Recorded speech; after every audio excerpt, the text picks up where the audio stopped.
So in this video, we're comparing the new affordable tablet by Samsung, the Galaxy Tab A8, versus the affordable tablet by Amazon, the Fire HD 10 Plus. Now there's also a regular Fire HD 10, but they're so close that you might as well spend a tad more to get more features on the Plus version. But the pricing for the Fire HD 10 Plus starts at $180 and the Galaxy Tab starts at $230, so about $50 difference between the two base models. The Fire HD 10 Plus has 4 GB of RAM, 32 or 64 GB of storage, and then you can use a micro SD card up to 1 TB on both of these tablets.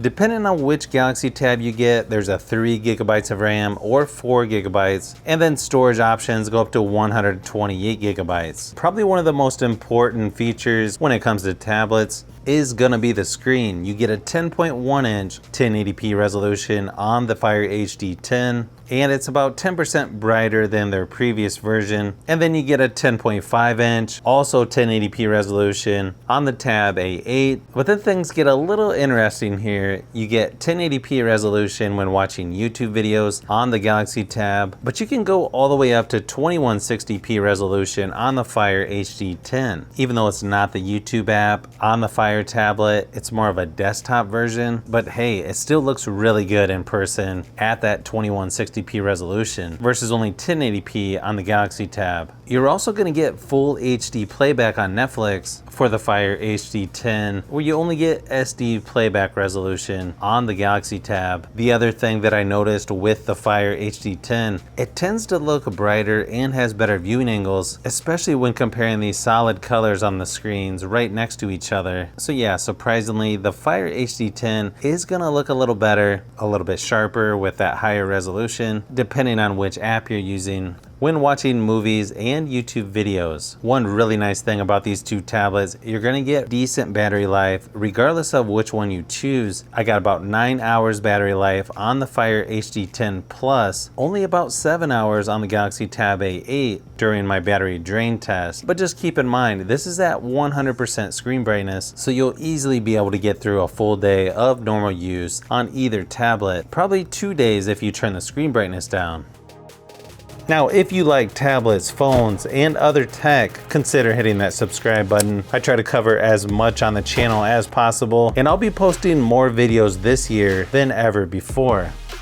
Software-wise on these two tablets, it's going to look drastically different, even though they both are using Android, but they're still going to function in a fairly similar way. I mean, you still have the notification shade there at the top on both tablets, but the way the apps are laid out, as you can see, is gonna look a little different. On the Fire HD 10, on the left you have your section that shows recent apps, books to read, movies, shows to watch, along with other suggested content, and then the library is there on the right of the home screen. Or on the Galaxy Tab, you swipe left of the home screen to get the Google Discover, or Google Newsfeed as I like to call it, and then you swipe up on the home screen to access the rest of your apps. Or you can add different homepage screens if you like as well. They now have a keyboard and split screen is available on the Fire HD 10, so both are going to be pretty similar when it comes to multitasking, but just keep in mind these are not going to be the most powerful tablets out there, but should be fine for getting most basic things done or watching a video while typing at the same time. It's going to be fine for stuff like that.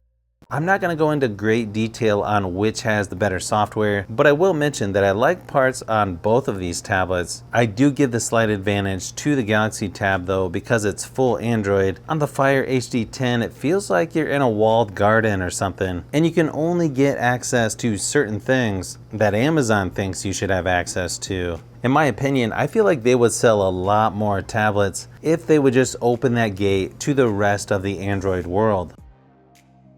Performance-wise, you're going to get a very similar experience with both tablets, but surprisingly in Geekbench testing, you're going to notice higher scores on the Fire HD 10. You get a Unisoc T618 processor on the Galaxy Tab. You get a MediaTek 8183 processor on the Fire HD 10. So there's going to be a few variables there since there's more versions to pick from on the Galaxy Tab. But overall, both tablets feel fairly smooth just moving around the software. Neither one seem to have too much lag, and it feels like most apps and games are going to open in a reasonable amount of time. And then when it comes to gaming, you'll get slightly lower settings on the Fire HD 10 compared to the Galaxy Tab, but both actually look pretty good while gaming, especially for more affordable tablets. As you can see here in Asphalt 9, there's going to be an advantage with the Galaxy Tab though as far as how many games you can access, because again, you're going to get the Google Play Store from the Galaxy Tab right out of the box. No hacks needed.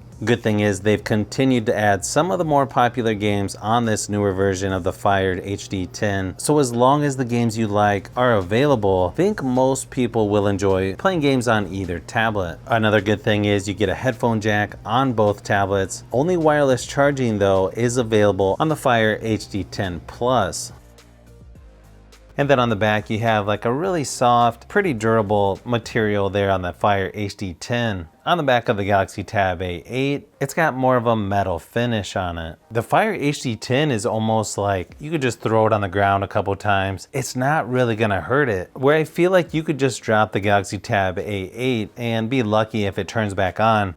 I mean, the Galaxy Tab A8 does feel a little more premium, but at the same time, it definitely feels more fragile than something like the Fire HD 10 or the HD 10 Plus. And then when it comes to the speakers on these two, the Galaxy Tab is definitely going to have the advantage. It's got a quad speaker setup tuned by AKG with Dolby Atmos, where you only get two speakers on one side of the Fire HD 10. I feel like the Fire HD 10 is going to be loud enough for most things that you're doing, but the good thing is you've got a headphone jack on both of these, so I don't know how important the loudness of the speakers are going to be, but here's a quick sample of each just to give you an idea of what to expect.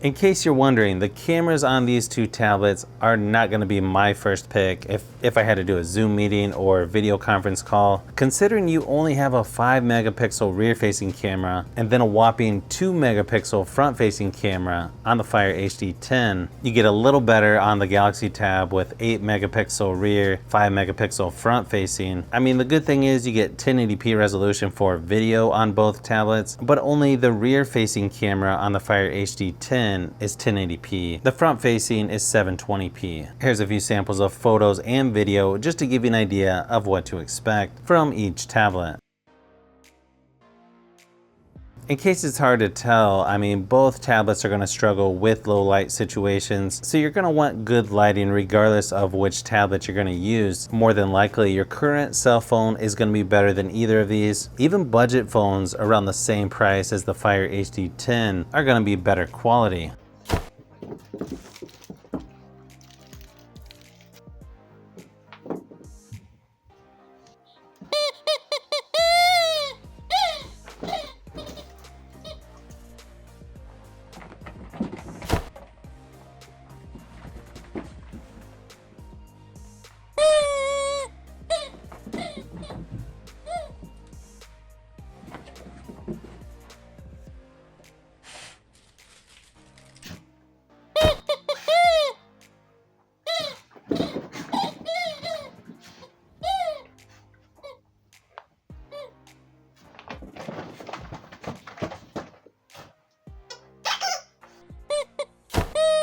But hopefully this video gave you a little closer look at these two affordable tablets. If you're considering buying one of them, I may have a couple more comparisons yet with the Galaxy Tab A8, and I'm hoping these tablet comparison videos have helped you so far. So if you've made it this far into the video, you may want to say thanks by subscribing, and don't forget to give a thumbs up if this video was helpful. This is Brian from Fishbee Productions. Thanks for watching, and I'll see you on the next one.